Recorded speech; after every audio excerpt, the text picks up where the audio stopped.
Good morning student, welcome to my channel bio traveling. आज आप लोग का रेस्पिरेशन क्लियर होगा, पूरा डिटेल में पढ़ाया जाएगा आपका रेस्पिरेशन। बस आपको करना क्या है, वीडियो को लास्ट तक देखना है, वीडियो को बीच में स्किप नहीं करना है। और यकीन मानो क्वेश्चन यहीं से आएगा, क्वेश्चन और कहीं से नहीं आएगा, क्वेश्चन यहीं से आएगा। आप लोग जो भी पढ़ोगे रिगार्डिंग रेस्पिरेशन, इससे बाहर क्वेश्चन आने वाला है नहीं। तो आपसे एक रिक्वेस्ट है कि वीडियो को पूरा देखो और लास्ट तक देखो और जो भी है वीडियो को समझो। चलिए स्टार्ट करते हैं रेस्पिरेशन। आप लोगों को जैसे कि हम बता चुके थे, रेस्पिरेशन क्या होता है। रेस्पिरेशन क्या है भैया, एक राइट प्रोसेस है। क्या है रेस्पिरेशन, क्या है भैया, रेस्पिरेशन एक क्या है, राइट प्रोसेस है। इसका मतलब जिंदगी जीने के लिए हमको रेस्पिरेशन करना पड़ेगा, रेस्पायर करना पड़ेगा, यानी कि सांस लेना पड़ेगा और सांस छोड़ना पड़ेगा। ठीक है। अच्छा, हम लोग सांस लेते क्या, इनटेक क्या करते हैं, ऑक्सीजन करते हैं, और बाहर क्या भेजते हैं अपने बॉडी से, CO2 भेजते हैं। ये बात तो सब जानते हो। अब सुनना ध्यान से, जिंदा रहने के लिए रेस्पिरेशन करते, ये बात अथा सत्य है, इसमें कोई गलत बात है भी नहीं। पर रेस्पिरेशन का मेन जो है ना इम्पोर्टेंट क्या है हमारे बॉडी में, रेस्पिरेशन हम लोग इसलिए करते हैं ताकि हम लोग जो भी खाना खाएं, जो भी खाना डाइजेस्ट हो गया, सिंपल फॉर्म में टूट गया, उस खाना से हम लोग एनर्जी का एनर्जी का प्रोडक्शन कर सकें। तो respiration is important to produce energy from digested food. ये क्लियर हुआ, क्लियर हुआ। अब सुनना ध्यान से, ये जो रेस्पिरेशन, जो आप लोग को जो वर्ड दिखाई पड़ रहा है रेस्पिरेशन, ये जो रेस्पिरेशन जो होता है, इसमें आपको टोटल 2 स्टेप देखने को मिलते हैं। पहला स्टेप होते हैं गैसियस एक्सचेंज। क्या होता है, गैसियस एक्सचेंज। रेस्पिरेशन में आपको 2 स्टेप देखने को मिलेगा। फर्स्ट स्टेप क्या होगा, फर्स्ट स्टेप आपका होगा गैसियस एक्सचेंज। गैसियस एक्सचेंज में समझो क्या हुआ, हम लोग क्या करते हैं, एटमॉस्फेयर से O2 को लेते हैं और एटमॉस्फेयर में क्या देते हैं, एटमॉस्फेयर में CO2 को दे देते हैं। ये कौन करता है भैया, ये करते हैं हम लोग ह्यूमन बींग्स। एटमॉस्फेयर से ऑक्सीजन को लिए और CO2 को रिलीज कर दिए एटमॉस्फेयर में। तो ये जो होता है क्या, गैसियस एक्सचेंज हो रहा है between human body and atmosphere, that is called gaseous exchange. और गैसियस एक्सचेंज जो होता है एटमॉस्फेयर और ह्यूमन बॉडी के बीच में, इसी को एक टर्म दिया गया है ब्रीदिंग। क्या दिया गया है, ब्रीदिंग। आप जो एयर को इन करते हो, एयर को जो रिलीज करते हो, इसे कहते हैं ब्रीदिंग। इसे क्या कहते हैं, ब्रीदिंग कहते हैं। ये पहला स्टेप होता है। ये कौन सा स्टेप होता है, पहला स्टेप होता है रेस्पिरेशन में। दूसरा स्टेप क्या है, सेलुलर रेस्पिरेशन। दूसरा स्टेप क्या है, सेलुलर रेस्पिरेशन। अब सुनना ध्यान से, हम क्या बोले कि भैया जो भी रेस्पिरेशन है रेस्पिरेशन में पहला स्टेप गैसियस एक्सचेंज है, मतलब एटमॉस्फेयर से O2 लेंगे और एटमॉस्फेयर में CO2 रिलीज करेंगे। ये होता है गैसियस एक्सचेंज। और नॉर्मली गैसियस एक्सचेंज को क्या कहते हैं हम लोग, ब्रीदिंग कहते हैं। एयर का लेना, एयर का छोड़ना, इट इज कॉल्ड ब्रीदिंग। अब सुनना ध्यान से, एक सेलुलर रेस्पिरेशन, इसमें क्या होता है, आप ब्रीदिंग जब भी करते हो तो अंदर क्या लेते हो, ऑक्सीजन लेते हो। ये ऑक्सीजन क्या करता है, आपके अंदर जो भी डाइजेस्टेड फूड होता है, जो भी डाइजेस्टेड फूड होता है, इस फूड को बर्न आउट करता है, इसका ऑक्सीडेशन करेगा और डाइजेस्टेड फूड का ऑक्सीडेशन करके एनर्जी का प्रोड्यूस करेगा। इसी को कहते हैं सेलुलर रेस्पिरेशन, मतलब सेल के अंदर रेस्पिरेशन होना। क्या क्या सेलुलर रेस्पिरेशन में क्या होता है, जो भी ऑक्सीजन आता है, वो जो डाइजेस्टेड फूड होता है, सेल के अंदर जो एब्जॉर्ब फूड होता है, आगे पढ़ेंगे डिटेल में, उस फूड से नॉर्मली एनर्जी बना देता है। तो आप लोग को सिंपल ये पढ़ लेना है कि भैया ब्रीदिंग क्या होता है, कुछ नहीं होता है, एयर का इंटेक करना, एयर का बॉडी से रिलीज करना, इसे कहते हैं ब्रीदिंग। रेस्पिरेशन में 2 स्टेप होता है। पहला स्टेप आपको होता है गैसियस एक्सचेंज, एटमॉस्फेयर से हम लोग ऑक्सीजन लेंगे और एटमॉस्फेयर में CO2 रिलीज करेंगे, दैट इज कॉल्ड ब्रीदिंग। दूसरा होता है हमारा क्या, सेलुलर रेस्पिरेशन। हम लोग जो भी ऑक्सीजन इंटेक करते हैं, वो ऑक्सीजन हमारे शरीर में जाएगा, हमारे सेल में जाएगा, और सेल के अंदर जो भी डाइजेस्टेड फूड होता है, उस फूड को जलाएगा, उसका ऑक्सीडेशन करेगा और क्या बनाएगा, एनर्जी बनाएगा। तो रेस्पिरेशन जिंदा रहने के तो इंपॉर्टेंट है ही, लेकिन इसका मेन एम क्या है, इसका प्राइमरी एम क्या है कि भैया ये क्या करेगा, एनर्जी को प्रोड्यूस करेगा। क्या करेगा, एनर्जी को प्रोड्यूस करेगा। एनर्जी को प्रोड्यूस कैसे करेगा, by the oxidation of digested food. चलो ये बात समझ में आया, चलो ये समझ में आ गया होगा। अब सुनना ध्यान से, और यहाँ से क्वेश्चन आता है, यहाँ से क्वेश्चन आएगा कि रेस्पिरेशन क्या होता है, ब्रीदिंग क्या होता है, सेलुलर रेस्पिरेशन क्या होता है। एक बात हमेशा याद रखना, क्वेश्चन यहाँ से बनता है ब्रीदिंग और रेस्पिरेशन में क्या अंतर है। जो ब्रीदिंग होता है वो नॉर्मली गैसियस एक्सचेंज होता है, और जो रेस्पिरेशन होता है उसमें क्या होता है, ऑक्सीडेशन ऑफ फूड होता है टू प्रोड्यूस एनर्जी। ये बस समझ में आया, चलो समझ में आ गया होगा। नेक्स्ट हम लोग पढ़ने जा रहे हैं कि भैया ये जो हम लोग क्या बोले कि ये जो रेस्पिरेशन होता है, रेस्पिरेशन क्यों होता है, टू प्रोड्यूस एनर्जी। तो अब एनर्जी कितने तरीक़ा से प्रोड्यूस हो सकता है उस चीज़ को जानते हैं। पहली बात ये सुनो, हम लोग में जो भी फूड डाइजेस्ट होता है, डेट मीन्स डाइजेस्टेड फूड जो होता है, वो सेल के अंदर स्टोर होता है। किसके अंदर स्टोर होता है? सेल के अंदर स्टोर होता है। और सेल में भी कहाँ स्टोर होता है? साइटोप्लाज्म में स्टोर होता है। मतलब हम लोग जो भी खाना खाएंगे वो खाना अंत में डाइजेस्ट होकर कहाँ स्टोर होगा? सेल के साइटोप्लाज्म में स्टोर हो जाएगा। कोई दिक्कत? अब सुनो, जब सेल के साइटोप्लाज्म में स्टोर हो जाएगा तो किस फॉर्म में स्टोर होता है? जो भी डाइजेस्टेड फूड होता है वो किस फॉर्म में स्टोर होता है? वो स्टोर होता है ग्लूकोज के फॉर्म में। अब जो भी खाना खाओगे, आप जो कुछ भी खाना खाओ, वो खाना डाइजेस्ट होके सेल के साइटोप्लाज्म में ग्लूकोज के फॉर्म में स्टोर होगा। अब इसी ग्लूकोज का ऑक्सीडेशन होगा। जब हम लोग ऑक्सीजन अंदर लेंगे तो ऑक्सीजन क्या करेगा? इसी ग्लूकोज को जाके बर्न आउट करेगा और यहाँ से एनर्जी का प्रोडक्शन करेगा। अब एनर्जी का प्रोडक्शन कितने तरीक़ा से होता है हम लोग को ये जानना है। पहले बताओ ये चीज़ क्लियर हुआ कि जो भी डाइजेस्टेड फूड होगा वो क्या हुआ? सेल के साइटोप्लाज्म के अंदर ग्लूकोज के फॉर्म में स्टोर होगा। बाद में हम लोग जो ऑक्सीजन इंटेक करेंगे वो ऑक्सीजन क्या करेगा? उस डाइजेस्टेड फूड को जाके बर्न आउट करेगा, यानी कि ग्लूकोज को बर्न आउट करेगा, वहाँ से क्या करेगा? एनर्जी का प्रोडक्शन करेगा। चलो फिर से एक बात ध्यान से सुनना। ये ग्लूकोज कहाँ होता है भैया? ये ग्लूकोज होता है आपके साइटोप्लाज्म में। कहाँ होता है? साइटोप्लाज्म में होता है। ये ग्लूकोज ऑटोमेटिक टूटता है पायरूवेट में। किस में टूटता है? पायरूवेट प्लस एनर्जी में। ये ग्लूकोज जो होता है ऑटोमेटिक टूट जाता है पायरूवेट और एनर्जी में। और कहाँ टूटता है? साइटोप्लाज्म में ही टूटता है। ये ग्लूकोज क्या है? ये ग्लूकोज कुछ भी नहीं है। जो डाइजेस्टेड फूड था वही तो है। ये ग्लूकोज क्या है भैया? ये ग्लूकोज कुछ भी नहीं है। ये ग्लूकोज क्या है? डाइजेस्टेड फूड है। ये ग्लूकोज है क्या? डाइजेस्टेड फूड है। जो फूड डाइजेस्ट हो गया सिंपल फॉर्म में, जो स्टोर हो गया सेल के अंदर। तो डाइजेस्टेड फूड किस फॉर्म में स्टोर होता है? ग्लूकोज के फॉर्म में स्टोर होता है। चलो हम क्या बोले, ग्लूकोज जो है बिना ऑक्सीजन के प्रेजेंस में, मतलब इन दी अब्सेंस ऑफ ऑक्सीजन, वो ऑटोमेटिक किस में टूट जाएगा? पायरूवेट और एनर्जी में। और ये प्रक्रिया कहाँ होता है? ये जो मेथड चलता है ये कहाँ चलता है? ये चलता है सेल के साइटोप्लाज्म में।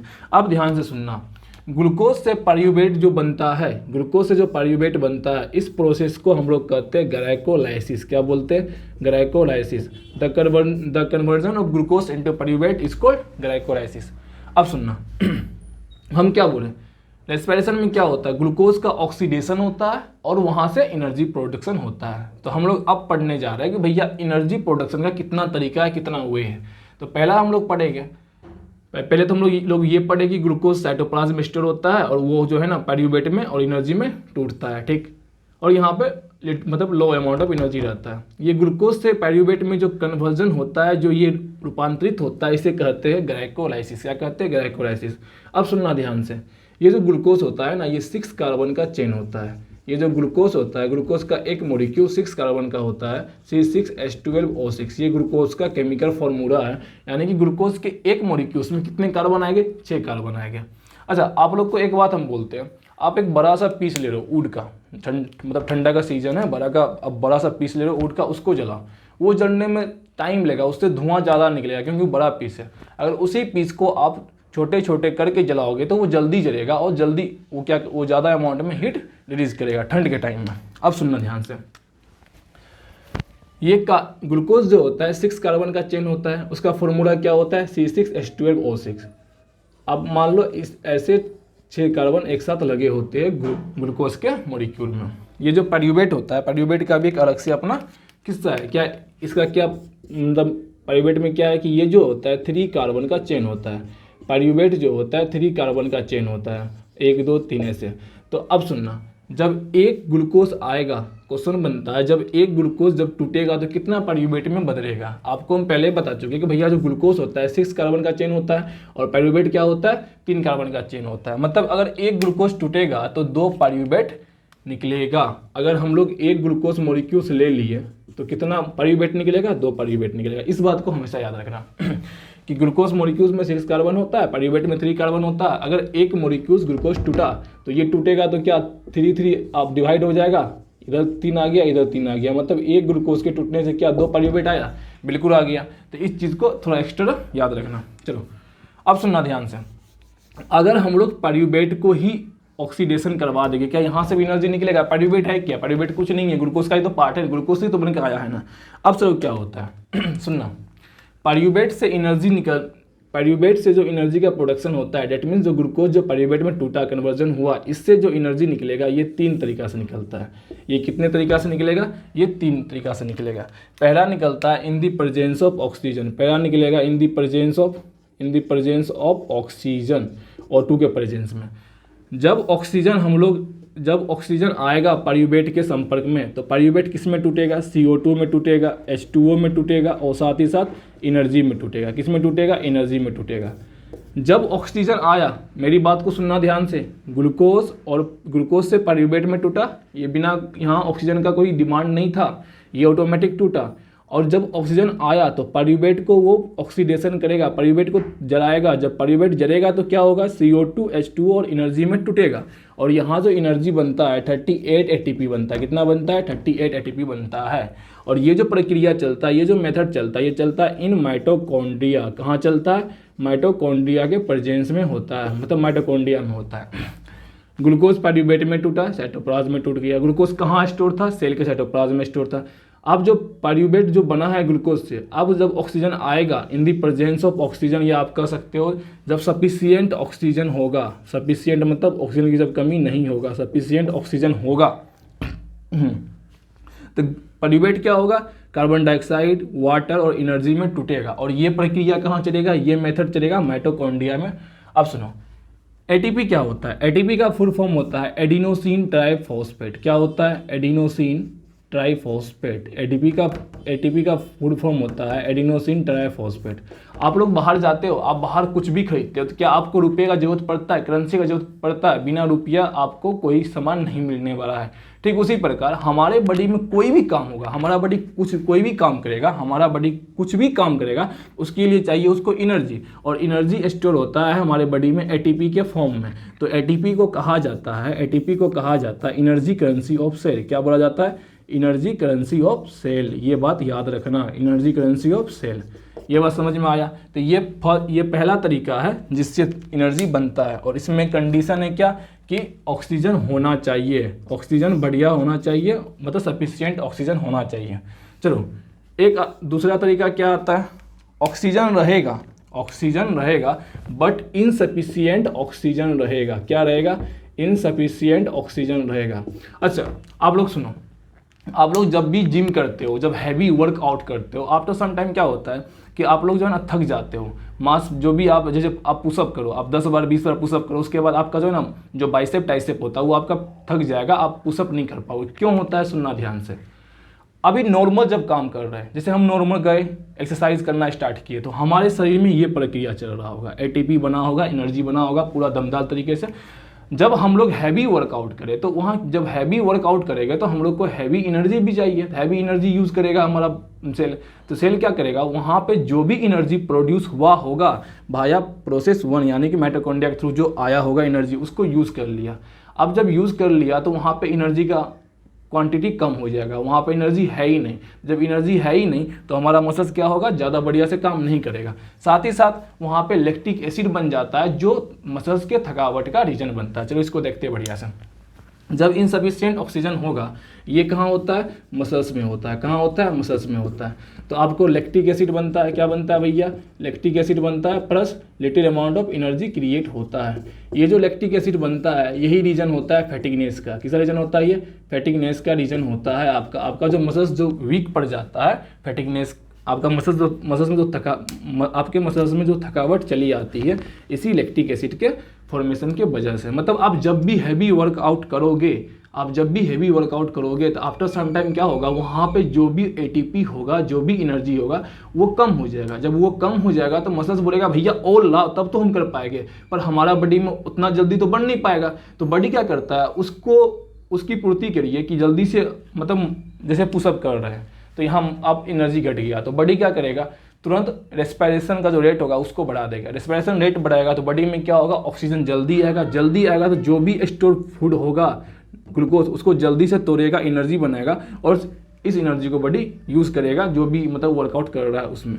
आपको सिंपल याद रखना है, जो जब इनसफिशिएंट ऑक्सीजन आएगा तो ये मसल्स में होगा, मसल्स में क्या बनेगा, लैक्टिक एसिड और एनर्जी बनेगा, और लैक्टिक एसिड के वजह से क्या होता है भैया, मसल्स में फैटिगनेस होता है। ये कोई दिक्कत, ये आपका दूसरा मेथड था कि इस तरीक़ा से भी एनर्जी बनता है, बट इसमें लो एनर्जी बनता है। क्या बनता है? लो एनर्जी बनता है। अब तीसरा आता है, तीसरा आपका क्या है, in the absence of oxygen, in the absence of oxygen. तो आप लोग बोलो भैया ऑक्सीजन के बिना कौन सा प्राणी धरती पे पैदा हो गया जो बिना ऑक्सीजन के मतलब अब्सेंस में भी जो है ना अपना जिंदगी जी लेता है? हाँ, ऐसा एक प्राणी है। कौन सा प्राणी है भैया? ऐसा प्राणी है ईस्ट। कौन सा है? ईस्ट।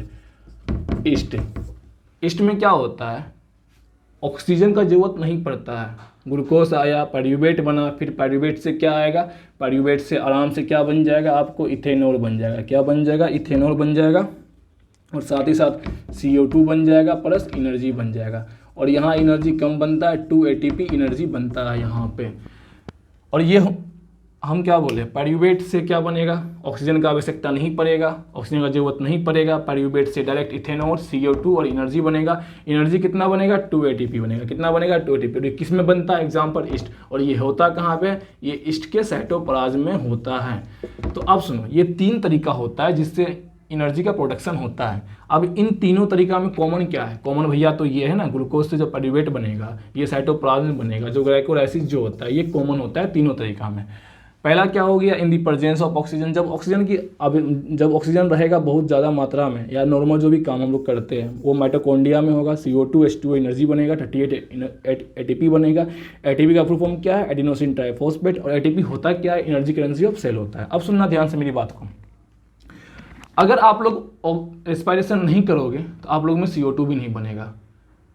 बोलते हैं ना भैया CO2 क्या है, CO2 क्या है? तो CO2 मेटाबॉलिक वेस्ट है जो हमारे बॉडी में बनता है। तो वो कब बनता है? जब हम लोग के माइटोकॉन्ड्रिया में एनर्जी का प्रोडक्शन होता है। देख लो ना, एनर्जी का प्रोडक्शन हुआ माइटोकॉन्ड्रिया में, तभी जाके तो CO2 बना, कार्बन डाइऑक्साइड बना। और जब कार्बन डाइऑक्साइड बना, ये हमारे लिए हानिकारक है, इसको आप क्या करोगे? एनवायरनमेंट में रिलीज करोगे। बोलो हाँ या ना? इसका मतलब भैया अगर आप ऑक्सीजन लिए हो तो CO2 आपको छोड़ना पड़ेगा, क्योंकि in the process of energy production mitochondria में CO2 बनेगा। एक होता है इनसफिशिएंट ऑक्सीजन, हम क्या बोले, ये होता है जब आप लोग हैवी वर्कआउट, हैवी एक्सरसाइज करो तो मसल्स थक जाता है। मसल्स थकता है क्यों? क्योंकि लैक्टिक एसिड प्लस एनर्जी बनता है। जो लैक्टिक एसिड अगर एक्यूमुलेट हुआ मसल्स में तो वो फैटिगनेस रहेगा, वो थकावट लाएगा। तो इसके लिए क्या होता है, बॉडी क्या करता है, तुरंत जो है ना अब रेस्पिरेटरी रेट को बढ़ा देता है। आप लोग कभी दौड़ो, खूब दौड़ो, उसके बाद हाँ करने लगते हो ना, रीजन क्या होता है, जब आप दौड़ते हो तो आपके जो आपके शरीर में जो भी एनर्जी होता है उसका यूज हो जाता है, तो एनर्जी कम हो गया। अब एनर्जी को वापस हमारे बॉडी में प्रोड्यूस कर, मतलब उसका प्रोडक्शन करवाना है, उसके लिए ऑक्सीजन चाहिए। और जितना जल्दी ऑक्सीजन आएगा उतना जल्दी क्या होगा, ग्लूकोज उतना जल्दी पायरूवेट टूटेगा एनर्जी में। समझ में आया? एक होता है बिना ऑक्सीजन के एब्सेंट में रेस्पिरेशन कौन करेगा, इसके लिए बस एक ही प्राणी है, ईस्ट। ईस्ट क्या करता है, ईस्ट करता है इथेनॉल CO2 और एनर्जी में कन्वर्ट कर देता है, और इसे कहते, और ये होता है कहाँ, साइटोप्लाज्म में होता है। अब सुनना, एक क्वेश्चन यहाँ से भी आता है, conversion of pyruvate into ethanol CO2 and energy in the east, it is called fragmentation. इसे क्या कहते हैं भैया, फ्रेगमेंटेशन करते हैं। एक मार्क का क्वेश्चन आएगा बोर्ड में, याद कर लेना कि पायरूवेट का कन्वर्जन हो जाना किसमें, इथेनॉल में, CO2 और एनर्जी में। कहाँ पे, ईस्ट में। ईस्ट में भी कहाँ पे, साइटोप्लाज्म में। That is called fragmentation. ये बात समझ में आया? चलो बस ये यहां से क्वेश्चन आएगा, यहां से लिख के लो, क्वेश्चन यहां से आएगा। चलो इसको मिटा सकते हैं बिल्कुल। चलो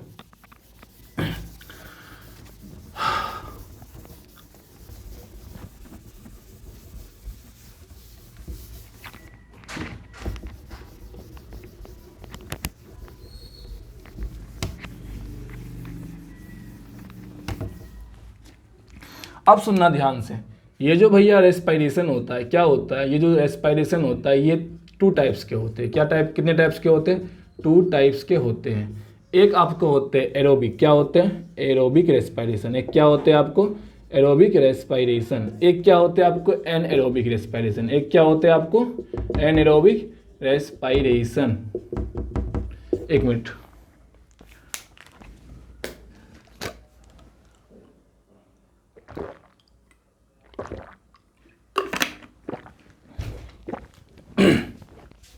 respiration are of 2 types.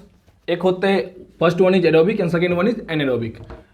Respiration दो टाइप्स के होते हैं, तो कैसे होते हैं? पहला होते हैं एरोबिक, सेकेंड दूसरा होते हैं एनएरोबिक। अब सुनना ध्यान से, ये जो एरोबिक एनएरोबिक बोले तो क्या बोले, अगर ऑक्सीजन के प्रेजेंस में रेस्पिरेशन हो रहा है तो इसे हम लोग कहते हैं एरोबिक रेस्पिरेशन, जो ह्यूमन में होता है। अगर ऑक्सीजन के अब्सेंट में अगर कोई रेस्पिरेशन हो रहा है उसे कहते हैं एनएरोबिक रेस्पिरेशन। ये आपको कहाँ होते हैं? ईस्ट में होते हैं। ईस्ट में क्या देखे थे? बिना ऑक्सीजन के, मतलब बिना ऑक्सीजन के भी पायरूवेट क्या हो रहा था? CO2 इथेनॉल प्लस H2O में प्लस एनर्जी में कन्वर्ट हो रहा था। और ये कहाँ होता है भैया? ह्यूमन में होते, या आप सिंपल कर दो एनिमल्स और प्लांट्स में, सॉरी एनिमल्स में होते। कोई दिक्कत? अब सुनना ध्यान से, एरोबिक रेस्पिरेशन, जब रेस्पिरेशन हो in the presence of oxygen it is called aerobic respiration.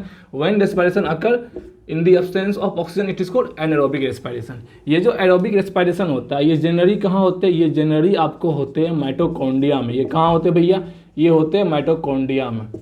और ये जो एनारोबिक रेस्पिरेशन होता है ये होता है साइटोप्लाज्म में। ईस्ट में क्या साइटोप्लाज्म में हो रहा था, और ये कहाँ हो रहा था? ये माइटोकॉन्ड्रिया में हो रहा था। कोई दिक्कत? अकर्स इन माइटोकॉन्ड्रिया और ये अकर्स इन साइटोप्लाज्म। अब तीसरा सुनो, इसका जो एंड प्रोडक्ट होगा, इसका जो एंड प्रोडक्ट होगा उसमें क्या क्या देखने को मिलेगा? CO2 देखने को मिलेगा, H2O देखने को मिलेगा, plus high amount of energy देखने को मिलेगा। और इसका जो एंड प्रोडक्ट होगा इसमें आपको लिटिल अमाउंट ऑफ एनर्जी देखने को मिलेगा। क्या ईस्ट में आपको लिटिल अमाउंट ऑफ एनर्जी देखने को मिल रहा था? बिल्कुल मिल रहा था। साथ ही साथ आपको यहाँ पे क्या बनेगा? इथेनॉल बनेगा। क्या बनेगा? इथेनॉल बनेगा, प्लस लैक्टिक एसिड का फॉर्मेशन होता है। ये बात याद रखना। ये चार डिफरेंस होता है। यहाँ पे high amount of energy, high amount of energy, high energy बनेगा, और यहाँ पे लो एनर्जी बनेगा, लिटिल अमाउंट ऑफ एनर्जी बनेगा। क्या बनेगा? लिटिल अमाउंट ऑफ एनर्जी बनेगा। ये चार डिफरेंस याद रखना। एरोबिक रेस्पिरेशन एनएरोबिक में आता है, क्वेश्चन आएगा तो क्वेश्चन आपको किसे बोलना है कि यहाँ पे ऑक्सीजन के प्रेजेंस में होगा, यहाँ ऑक्सीजन अब्सेंट रहेगा। ये होगा माइटोकॉन्ड्रिया में, और एनएरोबिक होगा अकर्स इन साइटोप्लाज्म। इसका जो एंड प्रोडक्ट होगा कार्बन डाइऑक्साइड, वाटर और हाई अमाउंट ऑफ एनर्जी होगा। और इसका जो एंड प्रोडक्ट होगा इथेनॉल, लैक्टिक एसिड बनेगा और लिटिल अमाउंट ऑफ एनर्जी बनेगा। ये चार डिफरेंस आपको बेसिकली बता देना है। इसमें तो कोई दिक्कत नहीं होगा। इसमें दिक्कत है आया ना? चलो एक क्वेश्चन बताओ, अगर दो मॉलिक्यूल्स है ग्लूकोज का, तो उससे कितना पायरूवेट निकलेगा? जल्दी बताओ। दो मॉलिक्यूल्स ले लिए ग्लूकोज का 2 मॉलिक्यूल्स ले लिए, यानी कि C6H12O6 कितना है भैया? 2 है। तो यहाँ से कितना पायरूवेट मॉलिक्यूल्स निकलेगा? जल्दी बताओ। यहाँ से टोटल 4 पायरूवेट मॉलिक्यूल्स निकलेगा, क्योंकि बता चुके हैं कि एक ग्लूकोज मॉलिक्यूल से 2 पायरूवेट निकलता है, तो 2 ग्लूकोज मॉलिक्यूल से 4 पायरूवेट निकलेगा। कोई दिक्कत? क्वेश्चन ऐसे भी आ सकता है, और एनसीईआरटी में ये चीज़ लिखा हुआ है। एनसीईआरटी में ये चीज़ लिखा हुआ है। चलो इसमें कोई दिक्कत है? बोलो हाँ या ना। इसमें कोई दिक्कत नहीं है। अच्छा एक क्वेश्चन और पूछेगा, 3 तरीका से जो एनर्जी का प्रोडक्शन होता है उसमें कॉमन क्या है? कॉमन क्या होगा? ग्लूकोज से पायरूवेट में कन्वर्जन होना, डेट इज कॉल्ड ग्लाइकोलाइसिस। अब सुनना, एक होता है human respiratory system. Human respiratory system के बारे में बात करते हैं। आप जो सांस लेते हैं, जैसे आप लोग खाना खाए थे, खाना के लिए एक एलिमेंट्री किनार था जो कि माउथ से लेके एनस तक एक्सटेंड कर रहा था, बिल्कुल ठीक उसी प्रकार जो आप लोग सांस लीजिएगा, सांस जो लेते हो, O2 इन करते हो, CO2 को बाहर निकालते हो, इसके लिए भी एक पाथ होता है, और उस पाथ को कहते हैं ह्यूमन रेस्पिरेटरी सिस्टम। उसमें क्या क्या सुनना ध्यान आपसे, इस पाथ को आपको याद रखना है। रेस्पिरेटरी पाथ, मेरे साथ बोलिएगा 2 बार, याद हो जाएगा। रेस्पिरेटरी पाथ को आप लोग को याद रखना है। सबसे पहले एयर कहाँ आएगा? नोस्ट्रिल में आएगा। नोस्ट्रिल से कहाँ जाएगा? नेजल पैसेज में जाएगा। कहाँ जाएगा? नेजल पैसेज में जाएगा। नेजल पैसेज से नेजल कैविटी में जाता है। कहाँ जाता है? नेजल कैविटी में जाता है। नेजल कैविटी से कहाँ जाता है? फेरिंग्स में जाता है। कहाँ जाता है? फेरिंग्स में। फेरिंग्स से कहाँ जाता है? रेरिंग्स में जाता है। कहाँ जाता है? रेरिंग्स में जाता है। रेरिंग्स से कहाँ जाता है? ट्रेकिया में। कहाँ जाता है? ट्रेकिया में। ट्रेकिया से कहाँ जाएगा? ब्रोंकाई में जाएगा। ब्रोंकाई से कहाँ जाएगा? ब्रोंकाई से जाएगा लंग्स में। कहाँ जाएगा? लंग्स में। लंग्स से कहाँ जाएगा? लंग्स से जाएगा ब्रोंकियोस में। कहाँ जाएगा? Bronchioles. Bronchi and bronchioles are different. वहाँ से जाएगा एल्वेलाई में। कहाँ जाएगा? एल्वेलाई में। मेरे साथ बोलो, ये जो जैसे आप लोग ऑक्सीजन अंदर लेते हो ना, सुनना ध्यान से। सबसे पहले ये 2 नोस्ट्रिल होता है, इसके थ्रू एयर ऑक्सीजन इन करता है हमारे नेजर पैसेज में, वहाँ से नेजर कैविटी में जाता है। नेजर कैविटी से जाएगा हमारा फेरिंग्स में। फेरिंग्स से जाएगा रेरिंग्स में। रेरिंग्स से ट्रेकिया। ट्रेकिया से जाएगा हमारा ब्रोंकाई में। ब्रोंकाई से जाएगा लंग्स में। लंग्स से जाएगा ब्रोंकियोस में। और लास्ट वन क्या बच जाएगा? एल्वेलाई बच जाएगा। तो ये आपको याद करना है। फिर से बोलो, पहले कहाँ जाएगा, नोस्ट्रिल में, फिर कहाँ जाएगा, नेजल पैसेज में जाएगा, फिर कहाँ जाएगा, नेजल कैविटी में, फिर कहाँ जाएगा, फेरिंग्स में जाएगा, उसके बाद लैरिंग्स, उसके बाद ट्रेकिया, उसके बाद ब्रोंकाई, उसके बाद लंग्स, उसके बाद ब्रोंक्योल्स, उसके बाद अल्वियोलाई। अब सुनना ध्यान, यहाँ से क्वेश्चन कहाँ से आता है। ये जो फेरिंग्स होते हैं भैया, ये जो फेरिंग्स होते हैं कॉमन पाथवे होते हैं, क्या बताए थे डायरेक्शन में, कॉमन पाथवे होते हैं, कॉमन पाथवे होते हैं ना, किसका common pathway, for food plus air, food और एयर का कॉमन पाथवे होता है। इसी फेरिंग्स के आगे दो ट्यूब निकलता है, one is called oesophagus and one is called trachea, food pipe and wind pipe. अच्छा, बच्चा कंफ्यूज होता है कि फूड पाइप विंड पाइप किधर रहता है, कौन आगे रहता है कौन पीछे होता है। देखो, हमारा जो बॉडी का जो आगे वाला पार्ट होता है, जिधर हमारा आई होता है, उसे कहते हैं वेंटर पोजीशन, उसे क्या बोलते हैं, वेंटर पोजीशन बोलते हैं। और जो हमारा रीढ़ की हड्डी जो स्पाइनल कॉर्ड होता है, उसे कहते हैं डोर्सल पोजीशन। तो ये जो डोर्सल पोजीशन जो होता है और आगे वाला क्या होगा, वेंटर पोजीशन होगा। डोर्सल पोजीशन पे आपको रहेगा इसोफेगस, क्या रहेगा, इसोफेगस, मतलब फूड पाइप जो होता है डोर्सल पोजीशन पे रहता है, और जो विंड पाइप होता है, जो ट्रेकिया होता है, वो आपको वेंट्रल पोजीशन पे होता है। चलो ये चीज़ याद हो गया, मतलब इसोफेगस पीछे रहेगा और जो ट्रेकिया होता है वो आगे रहेगा। ये बात समझ में आया, हाँ या ना, बोलो, दिक्कत है, चलो दिक्कत नहीं हुआ होगा। अब एक चीज़ को सुनते हैं, बढ़िया से पढ़ेगा यार, बहुत ही बढ़िया से पढ़ेगा, सुनना ध्यान से, मज़ा आ जाएगा, जस्ट मज़ा आ जाएगा। लंग्स का डायग्राम पढ़ते हैं, किसका डायग्राम पढ़ते हैं, लंग्स का डायग्राम पढ़ते हैं। ऐसे आ गया, कैसे आ गया भैया, ऐसे आ गया, ऐसे आ गया, ऐसे आ गया, कैसे आ गया, ऊपर चढ़ गया और यहाँ से यहाँ आ गया, यहाँ से यहाँ आ गया, 1 2 3, ये हमारा हो जाएगा राइट लंग्स, क्या हो जाएगा, राइट लंग्स। और ये बिगर होता है, क्या होता है भैया, बिगर होता है। एक हो जाएगा हमारा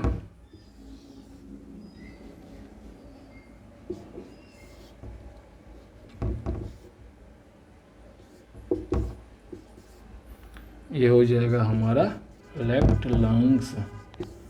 और ये जो होता है पोजीशन, एक मिनट, इसे यहाँ पे जो होता है, ये जो होता है कार्डियक नोच होता है, यहाँ क्या आ गया, कार्डियक नोच।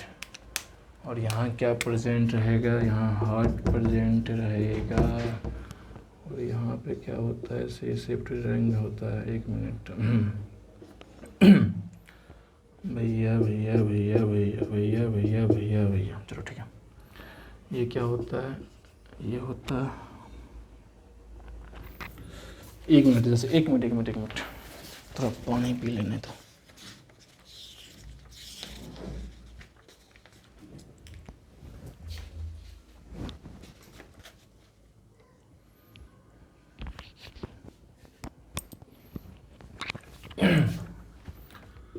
एपिग्लोटिस हो जाएगा, इसे हो, ये हो जाएगा लैरिंग्स हो जाएगा,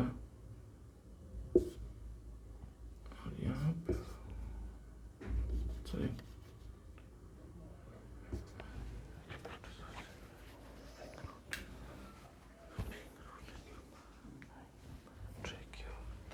उल्टा बोल दिए, उल्टा लिखा गया।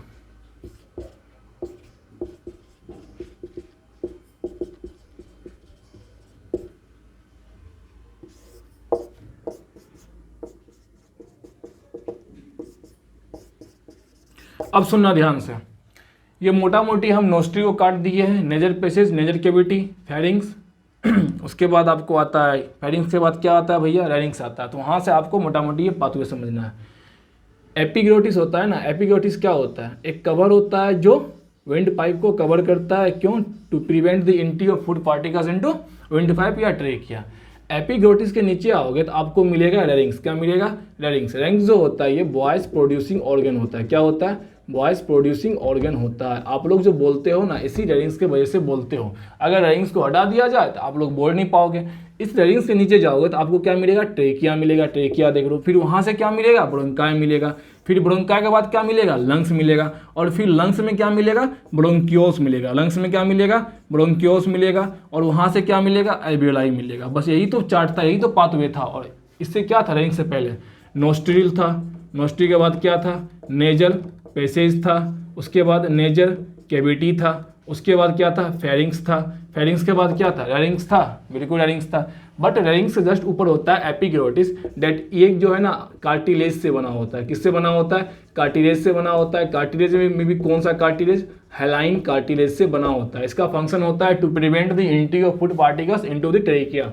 एपिग्लोटिस के नीचे आइएगा तो आपको मिलेगा रेरिंग्स जो कि वॉइस प्रोड्यूसिंग ऑर्गन होता है। उसके बाद आपको मिलेगा ट्रेकिया। अब सुनो, ट्रेकिया के बाद जो है ना दो टर्मिनल आता है, यहाँ से आपको दो लंग्स मिलेंगे। इस साइड को बोलेंगे हम लोग राइट लंग्स, इधर बोलेंगे लेफ्ट लंग्स। राइट लंग्स जो होता है ये इसमें 3 लोब होते हैं, 3 पार्ट में ये डिवाइड होते हैं, फर्स्ट सेकेंड थर्ड। और जो लेफ्ट लंग होते हैं उसमें कितना लोब होते हैं, सिर्फ 2 लोब होते हैं। 2 लोब यानी कि 2 कंपार्टमेंट। इसमें कितना कंपार्टमेंट होगा, 3 लोब होगा यानी कि 3 कंपार्टमेंट होगा। अब सुनना, अब देखो आप जो लेफ्ट लंग देखिएगा तो वहाँ पे आपको थोड़ा सा जो है ना धसा हुआ पार्ट दिखेगा। इस धसा हुआ पार्ट को कहते हैं कार्डियक नोच। और इसी कार्डियक नोच में क्या होता है, हमारा हार्ट सिचुएटेड रहता है। यहाँ तक कोई दिक्कत, हाँ या ना। अब सुनना ध्यान से, होता क्या है ये समझ में आ गया। अगर डायग्राम बनाना चाहते हैं तो बना लो, जल्दी से बना लो, 1 मिनट का टाइम दे रहे, डायग्राम जल्दी से बना लो। अरे कुछ नहीं था, ऊपर एपिग्लोटिस है, नीचे रेरिंग्स है, उसके बाद ट्रेकिया है, ब्रोंका है, लंग्स है, ब्रोंकियोस है, अल्वियोलाई है। अब ये जो लंग्स है, इधर हो गया राइट लंग्स, इधर हो गया लेफ्ट लंग्स। राइट लंग्स बिगर होगा, लेफ्ट लंग उससे स्मॉल होता है थोड़ा, मतलब जो लेफ्ट लंग होगा वो स्मॉल होगा, वो 2 लोब में बटा होगा, ये 3 लोब में बटा होगा। और जो हार्ट होता है वो हमारा कार्डियक नोच यानी कि लेफ्ट लंग में सिचुएटेड होता है। उसके बाद ये आपका पूरा पैसेज हो गया।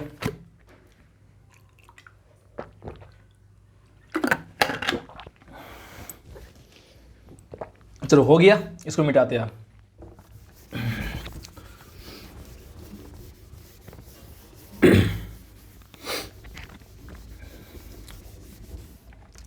अब सुनो, मैकेनिज्म ऑफ रेस्पिरेशन या mechanism of breathing. Mechanism of breathing पढ़ना है कि सांस जब लेते हैं, मैकेनिज्म ऑफ ब्रीदिंग, जब ब्रीदिंग लेते हैं तो आपको क्या होता है। तो ब्रीदिंग में आप 2 चीज़ करते हो। फर्स्ट क्या करते हो, इनहेलेशन। क्या करते हो, इनहेलेशन। सेकेंड क्या करते हो, एक्सहेलेशन। क्या करते हो, एक्सहेलेशन करते हो। अब सुनना ध्यान से, जब आप लोग सांस लेते हो तो क्या ऑक्सीजन को अंदर लेते हो, एयर को अंदर लेते हो, बिल्कुल लेते हो, डेट इज कॉल्ड इनहेलेशन। अगर आप लोग एयर को अंदर लेते हो तो उसे कहते हैं इनहेलेशन। और अगर आप लोग एयर को बाहर निकालते हो उसे कहते हैं एक्सहेलेशन। अब आप लोग को पता है कि अंदर कौन सा एयर लेते, कौन सा गैस, ऑक्सीजन क्या लेते हैं भैया, अंदर लेते हैं। और CO2 क्या करते हैं, बाहर निकालते हैं, एटमॉस्फेयर में डाल देते हैं। तो इसमें क्या होगा, एटमॉस्फेयर से कहाँ आ जाएगा, बॉडी में आ जाएगा, मतलब सेल में आएगा ऑक्सीजन। और यहाँ से क्या होगा, सेल से कहाँ जाएगा, एटमॉस्फेयर में जाएगा। दोनों में देखो डायरेक्शन उल्टा होगा। अब सुनना ध्यान से, जब आप लोग सांस लीजिएगा, ऐसा कवर कहाँ रख दिए, कवर हाँ मिल गया। जब आप लोग ब्रीदिंग कीजिएगा, जब आप लोग एयर अंदर लीजिएगा, आप लोग अपने चेस्ट पे हाथ रखिए, आराम से नॉर्मल एक आप सांस अंदर लो, मतलब एयर को अंदर खींचो। जब आप लोग एयर को अंदर लीजिएगा तो आप क्या देखिएगा, आपका जो चेस्ट होगा ना वो ऊपर की ओर मूव करेगा। साथ ही साथ एक हाथ आप अपने पंजरा का हड्डी यानी कि रिब्स पे रखो, फिर से सांस लो, सांस छोड़ो, फिर से आप एयर इन करो। जब आप एयर इन करोगे तो आपका चेस्ट भी ऊपर की ओर भागेगा और जो रिब्स होता है वो भी ऊपर की ओर लिफ्ट अप करेगा।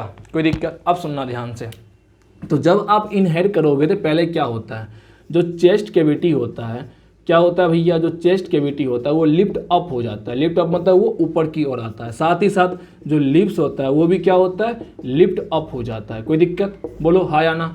अब सुनना ध्यान से, जब आप लोग CO2 को बाहर निकालोगे, जो आप ऐसे किए थे, तो अब जब आप CO2 बाहर निकालिएगा तो आपका जो चेस्ट कैविटी होगा, जो आपका चेस्ट होगा ना वो फिर से लिफ्ट डाउन हो जाएगा। तो चेस्ट क्या हो जाएगा, रिटर्न हो जाएगा कहाँ पे, अपने प्रीवियस पोजीशन पे। कहाँ रिटर्न हो जाएगा, प्रीवियस पोजीशन पे। साथ ही साथ रिब्स भी क्या होगा, अपने प्रीवियस पोजीशन पे रिटर्न हो जाएगा। कोई दिक्कत, मतलब जब सांस लिए तो चेस्ट भी ऊपर की और आउट, मतलब उसका लिफ्ट अप हुआ, और रिब्स का भी क्या हुआ, लिफ्ट अप हुआ। और जब सांस हम लोग छोड़ दिए यानी CO2 जब बाहर निकाल दिए सेल से एटमॉस्फेयर की तरफ, तो क्या हुआ कि चेस्ट भी जो पहले जो उसका पोजीशन था नॉर्मल पोजीशन पे चले गया, और रिब्स भी क्या हुआ, नीचे की ओर डाउन हो गया। अब सुनना ध्यान से, ये क्या मानो एक ऑर्गन होता है, इसे कहते हैं डायफ्राम। इसे क्या कहते हैं, डायफ्राम कहते हैं। इसे क्या बोलते हैं भैया, इसे बोलते हैं डायफ्राम। इसे क्या बोलते हैं, डायफ्राम बोलते हैं। अब सुनना ध्यान से, इसके ऊपर जो होता है ना उसे कहते हैं चेस्ट कैविटी। क्या बोलते हैं, चेस्ट कैविटी। और चेस्ट कैविटी को बोला जाता है थोरेसिस कैविटी। क्या बोलते हैं, थोरेसिस कैविटी बोलते हैं। और इसके नीचे इसको बोलते हैं एब्डोमिनल कैविटी। क्या बोलते हैं? एब्डोमिनल कैविटी बोलते हैं। क्या बोलते हैं? एब्डोमिनल कैविटी, या इसको आप कह दो पेल्विक कैविटी। क्या कहते हैं? पेल्विक कैविटी कहते हैं। ये डायफ्राम क्या करता है? सेपरेट करता है थोरेसिक कैविटी को पेल्विक कैविटी से। क्या करता है? Diaphragm separates the thoracic cavity from pelvic cavity. जब आप लोग सांस अंदर लेते हो, जब एयर अंदर लेते होते, एयर जब आप अंदर लीजिएगा, उससे पहले एक बात बताना भूल गए थे। ये जो लंग्स होता है ना हमारा, लंग्स जो बने होते हैं वो अल्वेलाई से बने होते हैं। किससे बने होते हैं? अल्वेलाई से बने होते हैं। अल्वेलाई क्या होता है? बैलून लाइक स्ट्रक्चर होता है। क्या होता है? बैलून लाइक स्ट्रक्चर होता है अल्वेलाई। जितने भी लंग्स होते हैं, लंग्स का जो स्ट्रक्चर यूनिट होता है वो होता है अल्वेलाई। मतलब सभी लंग्स किससे बने होते हैं? लेफ्ट लंग्स या राइट लंग्स, वो बने होते हैं अल्वेलाई से। और अल्वेलाई जो होते हैं वो आपको बैलून लाइक स्ट्रक्चर होते हैं। ये क्या करते हैं? सरफेस एरिया को इंक्रीज करते हैं। आप जो भी सांस अंदर लोगे, एयर अंदर लोगे, वो एयर जाके उस एल्वेलाई में जाके जमा हो जाते हैं, क्योंकि वो कैविटी होता है, बैलून लाइक स्ट्रक्चर होता है। अब सुनना, जब आप लोग इनहेल करोगे, इनहेल में क्या ऑक्सीजन आएगा?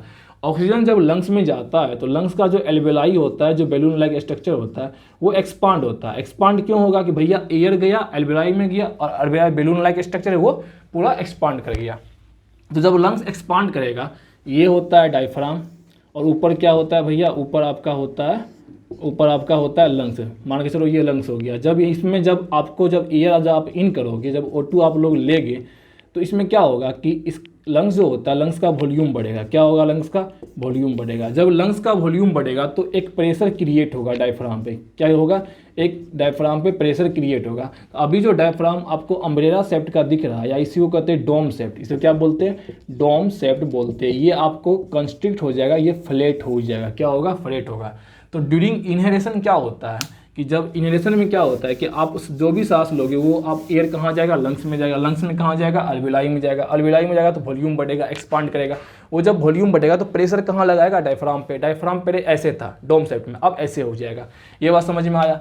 तो डायफ्राम क्या हो जाएगा भैया? यहाँ पूछता है डायफ्राम बिकम्स फ्लैट। डायफ्राम क्या हो जाएगा? चपटा हो जाएगा। और जब आप लोग सांस बाहर निकाल दोगे तो फिर से क्या होगा? एल्वेलाई जो है ना, उसका वॉल्यूम घट जाएगा, एल्वेलाई प्रेशर हट जाएगा डायफ्राम से, और डायफ्राम क्या हो जाएगा? डायफ्राम फिर से डोम शेप्ड का हो जाएगा। इसमें कोई दिक्कत? हाँ या ना? अब सुनना ध्यान से, एक केस बनता है लास्ट बड़ा, आपको वॉल्यूम और प्रेशर पे आप लोग को एक चीज़ समझाना है। ये जो वॉल्यूम होते हैं ना, ये प्रेशर के इन्वर्सली प्रोपोर्शनल होते हैं। क्या होते हैं? प्रेशर के इन्वर्सली प्रोपोर्शन होते हैं। जब आप लोग इनहेल किए तो लंग्स में, अल्वेलाई में क्या हुआ? सभी एयर गए, ऑक्सीजन गए, तो वहाँ क्या हुआ? सभी एयर गया। जब एयर लंग्स के अंदर गए तो वहाँ का वॉल्यूम बढ़ गया। जब वहाँ का वॉल्यूम बढ़ गया, तो जब वॉल्यूम वहाँ का बढ़ गया तो प्रेशर क्या होगा? प्रेशर डिक्रीज हो गया। क्या हुआ? प्रेशर डिक्रीज हो जाता है। तो आपको ये बात ध्यान रखना है कि ड्यूरिंग इनहेलेशन वॉल्यूम बढ़ जाता है तो प्रेशर डिक्रीज हो जाता है। लंग्स के अंदर प्रेशर किस पे पड़ जाता है? डायफ्राम पे, तो डायफ्राम चपटा हो जाता है। ये लंग्स की बात हो रहा है। During inhalation in lungs volume will increase and pressure will decrease. और जब एक्सहेलेशन होता है तो वॉल्यूम क्या होता है? लंग्स का डिक्रीज होता है। क्या होता है? डिक्रीज होता है, क्योंकि CO2 बाहर निकलता है। और प्रेशर क्या होता है? इंक्रीज हो जाता है। क्या हो जाता है? प्रेशर इंक्रीज हो जाता है। During exhalation in lungs volume will be decrease and pressure will be increase. ये चीज़ को याद रखना। अब पूछता है भैया मूवमेंट ऑफ एयर क्या होगा? तो आप लोग को पता है high pressure to low pressure air जो है ना मूव करता है। लंग्स के अंदर प्रेशर लो है, एटमॉस्फेरिक प्रेशर हाई होगा, तो मूवमेंट ऑफ एयर क्या होगा? आपको एटमॉस्फेयर टू लंग्स होगा। यहाँ पूछेगा मूवमेंट ऑफ एयर। लंग्स के अंदर वॉल्यूम कम है तो प्रेशर ज़्यादा होगा, बाहर में प्रेशर कम होगा पर यूनिट वॉल्यूम, तो एयर कहाँ होगा? आपको लंग्स से बाहर निकलेगा एयर, मतलब CO2 सेल से एटमॉस्फेयर में चल जाएगा, और जो यहाँ पे एयर जो O2 जो होगा वो एटमॉस्फेयर से सेल में आ जाएगा इसी प्रोसेस के थ्रू। इसी कहते हैं मैकेनिज्म ब्रीदिंग का। तो ब्रीदिंग कैसे हुआ ये बात समझ में आ गया। इसमें दिक्कत है? बोलो हाँ या ना। दिक्कत है? बोलो दिक्कत है तो बताओ। अब सुनो, अब लोग का अब क्वेश्चन बनता है भैया चलो ये बात तो समझ गए, रेस्पिरेशन क्या होता है, रेस्पिरेशन कैसे काम करता है, ऑक्सीजन किस पाथवे से आता है, CO2 किस पाथवे से जाता है। ऑक्सीजन का पाथवे तो बता दिए कि भैया नोस्ट्रिल से पकड़ो अल्वेलाई तक आएगा, और CO2 क्या होगा? अल्वेलाई में जाएगा, फिर अल्वेलाई से उल्टा पाथवे चलेगा और नोस्ट्रिल थ्रू बाहर निकल जाएगा। बट ये सेल और जो ग्लूकोज होता है, ग्लूकोज कहाँ प्रेजेंट होता है? साइटोप्लाज्म में, और साइटोप्लाज्म में ये ऑक्सीजन जाएगा तभी तो यहाँ से एनर्जी निकलेगा। ये जो ऑक्सीजन आता है ये कैसे आता है? क्वेश्चन ये बनता है। अब सुनो, ये जो अल्वेलाई होते हैं, जो लंग्स होते हैं, क्या होते हैं भैया, ये जो लंग्स होते हैं आपको, ये जो आपको लंग्स होते हैं दोनों साइड, जो आपको जो लंग्स होते हैं, इस लंग्स से निकलता है ब्लड वेसल्स, इस लंग्स के सटे होते हैं ब्लड वेसल्स। अभी यहाँ पे आप लोग ब्रीदिंग कीजिएगा तो यहाँ पे ऑक्सीजन का मात्रा बहुत ही ज़्यादा, हाँ या ना, और जो यहाँ ब्लड वेसल्स होता है वहाँ ऑक्सीजन का मात्रा बहुत कम होता है। क्या होता है? बहुत कम होता है। तो यहाँ पे क्या होता है? डिफ्यूज़न होता है। क्या होता है? डिफ्यूज़न होता है, from higher concentration to lower concentration. ये ऑक्सीजन यहाँ पे आ गया ब्लड में, कोई दिक्कत। अब जब ब्लड में ऑक्सीजन आ गया तो यही ब्लड वेसल जाएगा सेल के पास, टिश्यू के पास। ये क्या है भैया? सेल है। ये क्या है? सेल है, टिश्यू है। पहले क्या था? लंग्स में ऑक्सीजन ज़्यादा था, ब्लड वेसल में ऑक्सीजन कम था। ब्लड वेसल तो सब जगह होगा, लंग्स के पास भी होता है, तो डिफ्यूजन हो गया, higher concentration to lower concentration. पहला डिफ्यूजन यहाँ हुआ। फिर अब क्या हो गया? जब डिफ्यूजन हो गया तो ब्लड वेसल में क्या हो गया? O2 का कंसंट्रेशन बहुत ही ज़्यादा हो गया, और सेल के अंदर O2 कम है, तभी तो ग्लूकोज का एनर्जी प्रोडक्शन नहीं हो रहा है। तो यहाँ पे भी क्या होगा भैया? एक डिफ्यूजन होगा। क्या होगा यहाँ पे? यहाँ पे भी क्या होगा? एक डिफ्यूजन होगा। क्या होगा? यहाँ पे भी डिफ्यूजन होगा। तो जितना O2 होगा वो सभी कहाँ चल जाएगा? सेल में चल जाएगा। जब सेल में सभी O2 चल जाएगा तो यहाँ पे जो भी ग्लूकोज होगा क्या वो एनर्जी में कन्वर्ट हो जाएगा? बिल्कुल कन्वर्ट हो जाएगा। लेकिन साथ ही साथ CO2 और H2O बनेगा। तो अब सुनना ध्यान से, यहाँ पे भी CO2 बहुत बन जाएगा, क्योंकि अगर एनर्जी हमको बनाना है तो CO2 बनेगा। अब CO2 तो हमारे बॉडी के लिए हार्मफुल होता है, उसको बॉडी से बाहर निकालना होता है। तो अब क्या करेगी? कीजिएगा, सुनिए, यहाँ CO2 बहुत ही ज़्यादा, और ये ब्लड वेसल फिर यहाँ जाएगा उल्टा। यहाँ CO2 बहुत ही ज़्यादा सेल में, और ब्लड वेसल में CO2 कम रहेगा, तो यहाँ पे डिफ्यूजन होगा। क्या होगा? डिफ्यूजन होगा। सेल का क्या होगा? CO2 का डिफ्यूजन होगा। अब जब डिफ्यूजन होगा तो यहाँ क्या होगा? CO2 ब्लड वेसल में बहुत ही ज़्यादा हो जाएगा। क्या हो जाएगा? बहुत ही ज़्यादा हो जाएगा। और लंग्स में क्या होगा? CO2 कम होगा। फिर यहाँ पे भी डिफ्यूजन होगा। कहाँ से? ब्लड वेसल टू लंग्स, और फिर यहाँ से उल्टा पाथवे लेगा, नोस्ट्री के थ्रू बाहर निकल जाएगा। समझाने की कोशिश कर रहे हैं, सुनो फिर से। जो भी हम इनहेल किए, ऑक्सीजन आया लंग्स में उस टाइम ऑक्सीजन ज़्यादा था, लंग्स से सटे निकला ब्लड वेसल्स, वो ब्लड वेसल्स कहाँ जाएगा? सेल के पास जाएगा। तो लंग्स में O2 ज़्यादा था, ब्लड वेसल में O2 कम था, तो यहाँ डिफ्यूजन देखने को मिलेगा। और फर्स्ट डिफ्यूजन होता है बिटवीन लंग्स या आप बोल सकते हैं अल्वेलाई एंड ब्लड वेसल्स के बीच। फिर जब डिफ्यूजन हो जाएगा तो ब्लड वेसल्स के अंदर O2 का कंसंट्रेशन बढ़ जाएगा, और O2 कहाँ चल जाएगा आपको? बाया डिफ्यूजन सेल के अंदर। जब सेल के अंदर जाएगा तो वहाँ पे एनर्जी प्रोडक्शन होगा, कोई दिक्कत नहीं है। But during the production of energy उसके साथ क्या बन जाएगा? CO2 बन जाएगा। अब CO2 हार्मफुल होता है, और वो हायर कंसंट्रेशन में बन जाता है सेल के अंदर, उसको बाहर निकालना है, तो बाहर भी निकल जाएगा वो ब्लड वेसल्स के थ्रू। तो ब्लड वेसल्स के थ्रू जाएगा तो यहाँ पे CO2 हायर कंसंट्रेशन होगा, ब्लड वेसल में लोअर कंसंट्रेशन होगा, तो यहाँ पे भी डिफ्यूजन होता है। जब डिफ्यूजन हो गया तो ब्लड वेसल्स में डिफ्यूजन कंसंट्रेशन बढ़ जाएगा CO2 का। फिर कंसंट्रेशन कम कहाँ होगा? लंग्स में, तो यहाँ भी डिफ्यूजन होता है। फिर उल्टा अल्वियोलाई, ब्रोंकियोल्स, लंग्स, ब्रोंकाई, फिर उल्टे पाथवे के साथ नोस्ट्रिक थ्रू बाहर निकल जाएगा। तो टोटल 4 डिफ्यूजन होता है। 2 डिफ्यूजन होता है लाने के वक्त O2 को, और 2 डिफ्यूजन होता है आपको जब आपको CO2 को बाहर निकालना है। ये बात याद कर लेना, कोई दिक्कत नहीं। चलो क्वेश्चन बनता है भैया, ठीक है, अब ये भी समझ गए ऑक्सीजन कैसे पहुंचा, CO2 कैसे बाहर निकला सेल से, कैसे ग्लूकोज का राइसन हुआ, पूरा हमको रेस्पिरेशन समझ में आ गया। बट आप पहले ये बताइए, ऑक्सीजन और CO2 ब्लड में ही क्यों जाता है?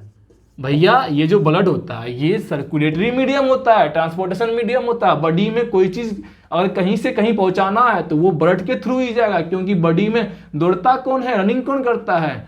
वेन्स और आर्टरीज के थ्रू। ब्लड ही तो रनिंग करता है ना। अगर बॉडी में कोई चीज़ पहुंचाना है या बॉडी से कोई चीज़ निकालना है तो वो आपको ब्लड के थ्रू ही हमको पहुंचाना और निकालना पड़ेगा। अब सुनो, ब्लड में होता क्या है? RBC होता है, सभी जानते हो, रेड ब्लड सेल। RBC में क्या होता है? हीमोग्लोबिन होता है, सभी जानते हो। 1 मिनट, जस्ट 1 मिनट वेट करना, इसको मिटाने दो। बढ़िया कॉन्सेप्ट है, कॉन्सेप्ट बढ़िया। ये बात तो समझ गए ना कि O2 कैसे पहुंचा? बाया ब्लड वेसल्स, ब्लड में डिजोल्व हो गया और वहां से चल गया सेल में, और सेल में जो भी CO2 बना वो ब्लड में डिजोल्व होकर अल्वेलाई में आया, फिर अल्वेलाई से उल्टे रास्ते को पकड़ा और एटमॉस्फेयर में चले गया। अब सुनना ध्यान से, ये जो ब्लड होता है, ब्लड में क्या प्रेजेंट होता है? Red blood cell. Red blood cell में होता है हीमोग्लोबिन प्रेजेंट। क्या होता है? Haemoglobin present. अब इस हीमोग्लोबिन को प्यार है, बहुत ज्यादा प्यार है, किससे भैया? ऑक्सीजन से। तो जब हीमोग्लोबिन ऑक्सीजन को देखता है ना, यानी कि तब क्या होता है, एक बॉन्डिंग होता है। हीमोग्लोबिन जब ऑक्सीजन को देखता है एक बॉन्डिंग होता है और बन जाता है ऑक्सी हीमोग्लोबिन। तो जो ऑक्सीजन सेल के पास पहुंचता है वो ऑक्सी हीमोग्लोबिन के फॉर्म में पहुंचता है। हीमोग्लोबिन O2 को देखा, इसको रहता है, बहुत ज़्यादा प्यार रहता है, ऑक्सीजन भी बना लिया। अब भैया जो CO2 बना था ड्यूरिंग एनर्जी प्रोडक्शन, ये बाहर कैसे निकलेगा। अब देखो ये जो हीमोग्लोबिन होता है ये बेवफा होती है। क्या होती है भैया, ये बेवफा होती है। ये जो होता है CO2 से भी प्यार करती है और O2 से भी प्यार करती है हीमोग्लोबिन, लेकिन CO2 से ज़्यादा प्यार करती है, O2 से कम प्यार करती है। ये जब हीमोग्लोबिन जब CO2 को देखता है तो ये बनाता है कार्ब अमीनो हीमोग्लोबिन, इस फॉर्म बना लेता है। कार्ब अमीनो हीमोग्लोबिन के फॉर्म में ये ब्लड वेसल से अल्वेलाई में जाएगा, अल्वेलाई से नोस्टिक थ्रू बाहर निकल जाएगा। ये दो तरीका होता है। तो ब्लड में ऑक्सीजन ऑक्सी हीमोग्लोबिन के फॉर्म में ट्रेवल करता है और carbon dioxide carb amino haemoglobin के ट्रेवल में फॉर्म करता है। एक क्वेश्चन आता है बोर्ड में, तो नहीं पूछेगा पर ये NTSC वगैरह में पूछ जाएगा, एफिनिटी ऑफ हीमोग्लोबिन। देखो हीमोग्लोबिन बेवफा होती है, उसको ऑक्सीजन से भी प्यार है, उसको कार्बन डाइऑक्साइड से प्यार है, उसको कार्बन मोनोऑक्साइड से प्यार है। सबसे ज़्यादा प्यार उसको कार्बन मोनोऑक्साइड से है, सबसे कम प्यार उसको O2 से है और उससे ज़्यादा प्यार उसको CO2 से है। अब सुनो, अगर आप लोग को ऑक्सीजन ना दिया जाए ना तो आप लोग सफोकेटेड हो जाओगे, तुरंत हो जाओगे, क्योंकि हीमोग्लोबिन इससे प्यार करता है पर इससे कहीं ज़्यादा प्यार करता है ऑक्सीजन के कंपेरिजन में। तो जल्दी जल्दी कार्ब अमीनो हीमोग्लोबिन बनाता है और ये हमारे बॉडी के लिए खराबी करता है, ठीक है। और बॉडी में रह गया तो ये बात समझ में आ गया, हाँ या ना। चलो, ये आपका ह्यूमन में जो होता है रेस्पिरेशन खत्म हो गया। क्या खत्म हो गया, रेस्पिरेशन। अब एक छोटा सा टॉपिक है जो अभी हम जस्ट पढ़ा है, आपसे पूछता है गैसियस एक्सचेंज